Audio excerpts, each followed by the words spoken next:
LDF സർക്കാരിന്റെ ഭവന നിർമ്മാണ പദ്ധതിയായ ലൈഫ് മിഷൻ നിർത്തും. ലൈഫ് മിഷൻ തദ്ദേശ സ്ഥാപനങ്ങളുടെ അധികാരം കവരുന്നുവെന്ന UDF സർക്കാർ വിലയിരുത്തൽ. ഗുണഭോക്താക്കളെ തെരഞ്ഞെടുക്കാൻ ഗ്രാമസഭകൾക്കുള്ള അധികാരം ലൈഫ് മിഷൻ കവരുന്നു.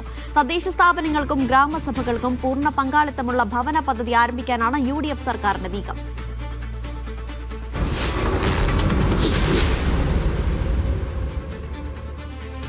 കൊച്ചിയിൽ നിന്ന് MK ഷുക്കൂർ വിവരങ്ങൾ നൽകാനായി ചേരുന്നുണ്ട്.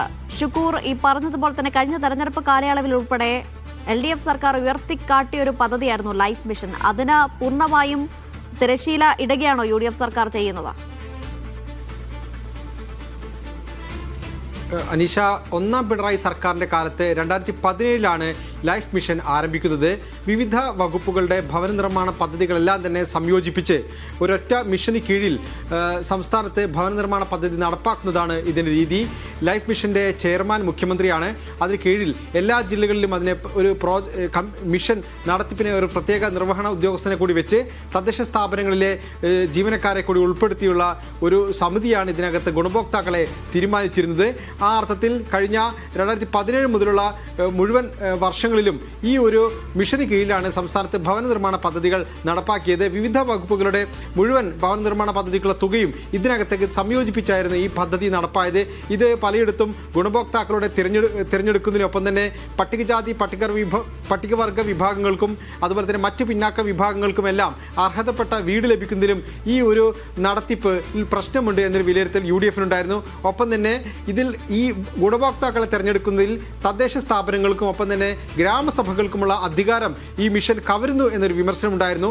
മറ്റൊന്ന്, കേന്ദ്ര പദ്ധതി പ്രധാനമന്ത്രി ആവാസ് യോജനയുടെ ഫണ്ട് ഈ ഭവന നിർമ്മാണത്തിന് ഉപയോഗപ്പെടുത്താൻ കഴിയാത്ത സാഹചര്യം ഇതിൻ്റെ മാനദണ്ഡങ്ങൾ മൂലം സംഭവിച്ചു എന്നൊരു വിമർശനം UDF-നുണ്ടായിരുന്നു. അതിൻ്റെ എല്ലാം പശ്ചാത്തലത്തിലാണ് ഇപ്പോൾ VD സതീശൻ സർക്കാർ വന്നതിന് ശേഷം ഈ ലൈഫ് മിഷൻ പദ്ധതി തന്നെ ഒഴിവാക്കാനുള്ള ഒരു തീരുമാനം ഉണ്ടായിരിക്കുന്നത്. മറ്റൊരു പദ്ധതി ഭവന നിർമ്മാണത്തിന് വേണ്ടി സ്വാഭാവികമായും ഉണ്ടാകും. അങ്ങനെയെങ്കിൽ പട്ടികജാതി പട്ടികവർഗ ഫിഷറീസ് വകുപ്പുകളിലും വേറെ തന്നെ പദ്ധതികൾ ഉണ്ടാകാനാണ് സാധ്യത. അല്ലെങ്കിൽ ഇതെല്ലാം സംയോജിപ്പിച്ച് സംസ്ഥാനത്തെ തദ്ദേശ സ്ഥാപനങ്ങൾക്ക് ഗുണഭോക്താക്കളെ തിരഞ്ഞെടുക്കാനും ഗ്രാമസഭകൾക്ക് ആ ഗുണഭോക്താക്കളെ തീരുമാനിക്കാനുമെല്ലാം കഴിയുന്ന ഒരു ക്രമീകരണം ഉണ്ടാക്കിയ ശേഷമായിരിക്കും ഇതൊരു പുതിയൊരു പദ്ധതി നടപ്പാക്കുക.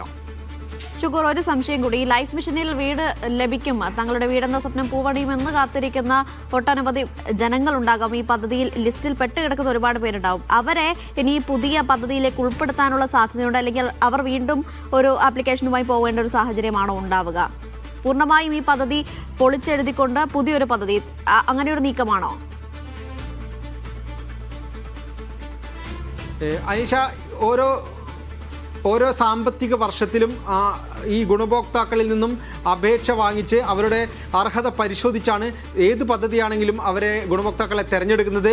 ഇത് ഒരു വർഷത്തിൽ ഒരു തവണയാണ് ഇത് നടക്കുക. പിന്നീട് ഒരു പട്ടിക തയ്യാറാക്കി തുടർച്ചയായി ആ പട്ടികയിൽ നിന്നും ഒരു മുൻഗണനാ ക്രമം പ്രകാരം അവർക്ക് തിരഞ്ഞെടുക്കുകയാണ് സംഭവിക്കുക. സ്വാഭാവികമായി ആ ക്രമീകരണങ്ങളെല്ലാം തന്നെ അവിടെ തന്നെ ഉണ്ടാകും. മറിച്ച് ഈ ഒരു മിഷൻ തദ്ദേശ സ്ഥാപനങ്ങളുടെ കീഴിൽ വേറെ തന്നെ ഒരു ക്രമീകരണം ഏർപ്പെടുത്തി നിലവിലുള്ള അപേക്ഷകരെ തന്നെ ഉൾപ്പെടുത്തി തന്നെയാകും ഇത് നടക്കുക. നിലവിൽ നിർമ്മാണം നടന്നുകൊണ്ടിരിക്കുന്ന വീടുകളുണ്ട്, അവർ ഒരിക്കലും ഗുണഭോക്തൃ പട്ടികയിൽ നിന്ന് പുറത്താകില്ല. മറിച്ച് പുതിയ ഗുണഭോക്താക്കളെ ഇനി തിരഞ്ഞെടുക്കുമ്പോൾ അവർ മാനദണ്ഡമാക്കുക തദ്ദേശ സ്ഥാപനങ്ങളുടെയും അതുപോലെ തന്നെ ഗ്രാമസഭകളുടെയും മീറ്റിങ്ങുകളിലും മറ്റും തിരഞ്ഞെടുക്കുന്നവരായിരിക്കും. അതിൽ സാധാരണക്കാരായ ഗ്രാമസഭാ അംഗങ്ങൾക്ക്, അതായത് വോട്ടർമാർക്ക് കൂടി ഇതിൽ പങ്കാളിത്തം ഉണ്ടാകുമെന്നാണ് പറയുന്നത്. മറ്റൊരു പ്രധാനപ്പെട്ട കാര്യം, സംസ്ഥാനത്തെ ബജറ്റ് വിഹിതത്തിൻ്റെ നിശ്ചിത ശതമാനം തദ്ദേശ സ്ഥാപനങ്ങൾക്ക് നൽകാറുണ്ട്. ഇപ്പോൾ 1 കോടി രൂപയാണ് ഒരു തദ്ദേശ സ്ഥാപനത്തിന് ബജറ്റ് വിഹിതമായി ലഭിക്കുന്നതെങ്കിൽ 80 ലക്ഷം രൂപ മാത്രമേ അവർക്ക് പ്രായോഗികമായി ലഭിക്കുകയുള്ളൂ. അവരിൽ നിന്ന് അത് 20% 20 ലക്ഷം രൂപ നേർക്കുനേരെ തന്നെ ലൈഫ് മിഷന്റെ പേരിൽ സംസ്ഥാന സർക്കാർ തിരിച്ചെടുക്കുന്ന ഒരു രീതിയുണ്ട്. അതുകൂടി ഇല്ലാതാകും. അങ്ങനെയെങ്കിൽ തദ്ദേശ സ്ഥാപനങ്ങൾക്ക് അവർക്ക് ലഭിക്കുന്ന മുഴുവൻ പ്ലാൻ ഫണ്ടിന്റെയും വിനിയോഗത്തിന്മേലുള്ള അവകാശം കൂടി പുനഃസ്ഥാപിക്കുന്നതായിരിക്കും ഈ ഒരു തീരുമാനം. ശരി ഷുക്കൂർ.